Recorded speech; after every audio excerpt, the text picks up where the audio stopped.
Hello bongs, welcome to my YouTube channel the Bong Uncut. 4 বছর আগে Hindi film release করেছিল, যেটা তখনকার টাইমে সুশান্ত সিং রাজপুতের একটা ক্যারিয়ার বেস্ট পারফরমেন্স হয়ে দাঁড়িয়েছিল এবং সেই সময়ের one of the highest grossing ফিল্মসও হয়েছিল। তো এই ফিল্মটার নাম হচ্ছে MS Dhoni the untold story. তো MS Dhoni the untold story 30শে সেপ্টেম্বর 2016 রিলিজ করেছিল। তখনকার টাইমে আমাদের বাঙালিদের তখন একটা পুজোর মরশুম শুরু হয়েছিল। তো এই ফিল্মটা আমি তখন ফার্স্ট ডেতে গেছিলাম হলে দেখতে, আমার এখনও মনে আছে। তো আমি তোমাদের আজকে কোনো এই ফিল্মটা নিয়ে মুভি রিভিউ করবো না, জাস্ট আমার কিছু এক্সপিরিয়েন্স শেয়ার করবো যেটা আমার ফিল্মটা দেখার সময় হয়েছিল। তো এই ফিল্মটা আমি আইনক্সে দেখেছিলাম। তো তখনকার টাইমে মানে পুজোর শুরু হবে, মহালয়া শেষ হয়ে গেছিলো, সেদিনকে পুরো হাউসফুল শো গেছিলো। তো এই ফিল্মটা তো মানে স্টোরি তো আলাদা করে কিছু বলার নেই, সবাই তোমরা জানো যে এটা ধোনির লাইফের ওপর বেস করে এই ফিল্মটা বানানো হয়েছে। কিছুটা তার পার্সোনাল লাইফ দেখিয়েছে, কিছুটা তার স্ট্রাগলিং ফেস দেখিয়েছে এবং ইন্ডিয়ার টিমে ক্যাপ্টেন হওয়ার পর ইন্ডিয়া টিমের জন্য তিনি কত কী করেছেন সে সব কিছু এই ফিল্মটার মধ্যে তুলে ধরার চেষ্টা করেছে এবং সেটা ভালোভাবে কিন্তু এখানে নীরাজ পান্ডে এখানে কিন্তু দেখিয়েছিল। তো এই ফিল্মটা হলের মধ্যে যখন ধোনির যে ইন্ট্রোডাকশন সিনটা হয় তখন কিন্তু রীতিমতো হলে সিটি পড়ে গেছিলো এবং ওয়ার্ল্ড কাপের ম্যাচের এক্সপিরিয়েন্সটা আমি কখনো ভুলবে না তোমরা যারা এই ফিল্মটা হলে গিয়ে এক্সপিরিয়েন্স করেছো। কারণ আমরা ওই ওয়ার্ল্ড কাপের ফাইনালটা তো স্টেডিয়ামে গিয়ে এক্সপিরিয়েন্স করতে পারিনি, কিন্তু হলের মধ্যে যে এক্সপিরিয়েন্স হয়েছিল সেটা কিন্তু কোনো কম ছিল না।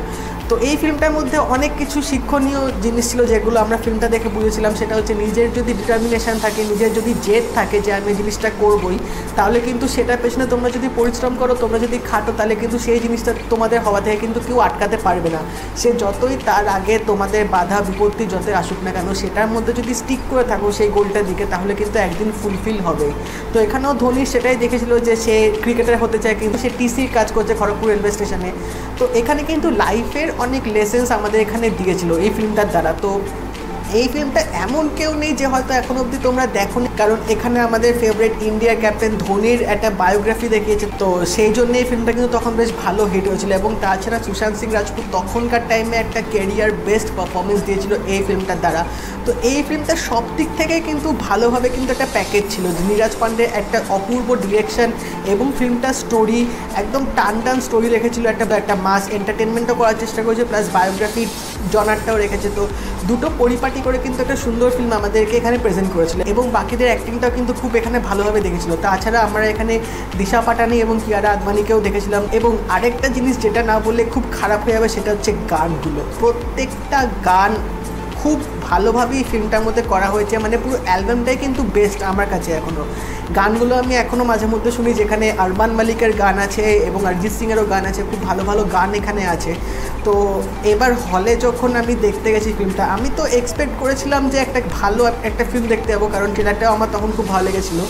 বাট হলে যে এক্সপিরিয়েন্সটা হয়েছিল সেটা আমার এখনও চোখের সামনে ভাসে। মানে এই তো মনে হচ্ছে যে কিছুদিন আগেই MS ধোনি ফিল্মটা দেখে আসলাম, এরকম ফিল হচ্ছে। তো সেই ফাইনালের ম্যাচের এক্সপিরিয়েন্সটা কোনো দিনও আমি ভুলবো না। সেই টাইমে যে ডিরেকশানটা দিয়েছে না, মানে নীরাজ পান্ডে জাস্ট অপূর্ব, অসাধারণ। মানে ভাষা বললেও খুব কম হয়ে যাবে, এরকম একটা সুন্দর আমাদের সামনে একটা মোমেন্ট আমাদের এখানে তুলে ধরেছিল। এবং VFXের কাজটা তো সেরা ছিল ওই ফিল্মটার মধ্যে।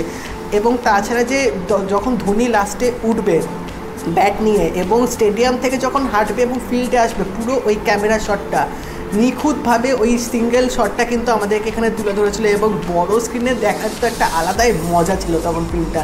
আমি তো ফুল এনজয় করেছিলাম ফিল্মটা হলের মধ্যে এবং সবাই তখন সিটি মেরে হাততালি দিয়ে মানে একটা অপূর্ব একটা অ্যাটমসফিয়ার তৈরি হয়ে গেছিলো।